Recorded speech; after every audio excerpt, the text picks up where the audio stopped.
Item Number: SCP-814. Object Class Euclid.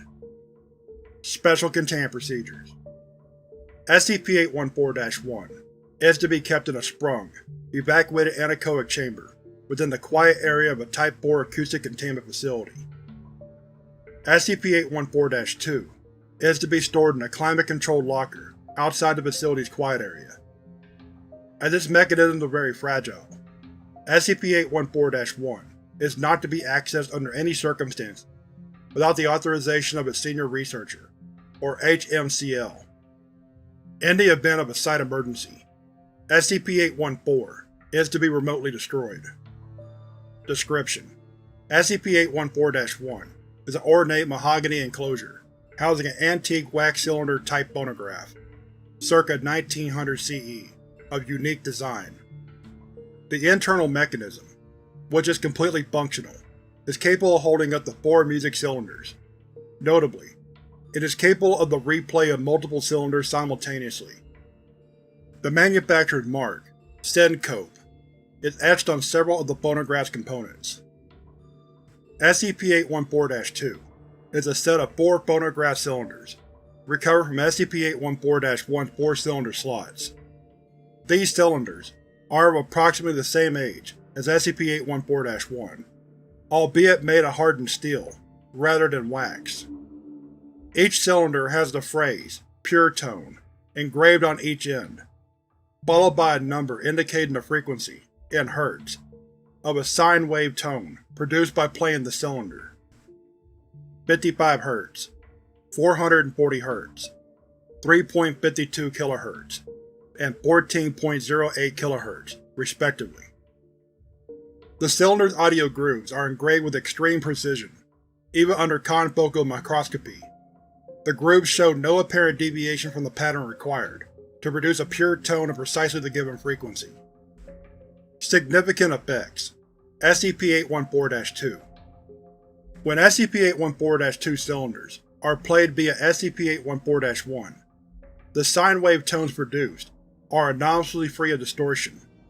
Even considering the nature of the cylinder grooves, such tones are exact to a degree theoretically impossible, given the nature of the phonograph. Recordings of the tones show no deviation from a purely sinusoidal waveform, other than those attributable to the recording equipment.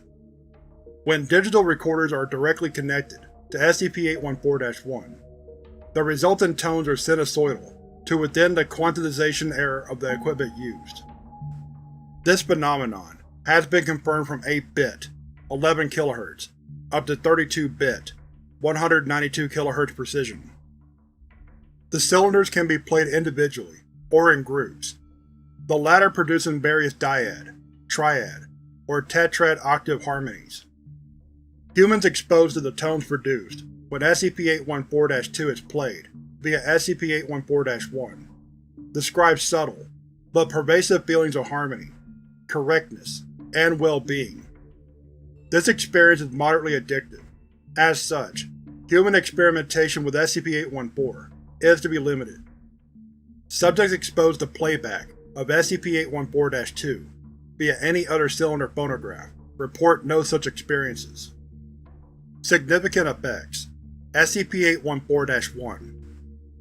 Use of SCP-814-1 to play any audio source, other than SCP-814-2, results in massive distortion of the local spacetime. These properties were discovered during Recovery Test Series A.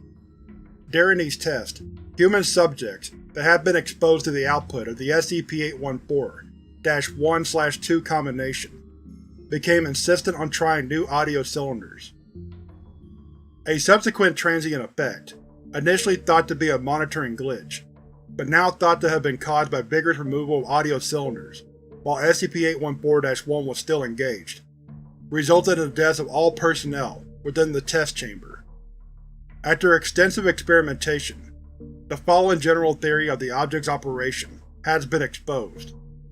See Experiment Series SCP-814-A1 through A67. Slot 1 affects X, defined as the spatial axis perpendicular to the front and back of SCP-814-1. Slot 2 affects Y, defined as the spatial axis perpendicular to the sides of SCP-814-1. Slot 3 affects Z, defined as the spatial axis perpendicular to the top and bottom of SCP-814-1. Slot 4 affects T, defined as time. The playback of any tone, or tones, that are not a precise multiple or factor of 440 Hz results in space or time distortions.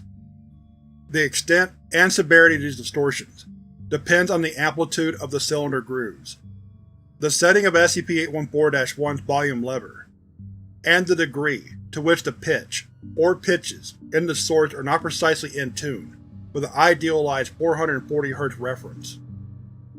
Even reference cylinders of a similar type to SCP-814-2 result in noticeable space-time distortions when played. Observers describe a multi-directional pulsating effect, and a perceived distortion of time, similar to that induced by certain hallucinogens. Any other type of cylinder, including conventional music cylinders, induces drastic distortion to localized spacetime when played through SCP-814-1. Only SCP-814-2 has been found to produce tones close enough to the idealized reference to prevent such effects. It has been theorized that the SCP-814-1/2 combination's known effect on human subjects is actually a second-order result of its effect on local spacetime. Experimentation to discover the full range of SCP-814-1's effects is ongoing. Addendum: After Incident 814 Break Glass, in which authorized recordings were placed in 3 of the 4 slots, and the volume setting was set to 6 out of 10. Experimentation with SCP-814-1 is suspended indefinitely.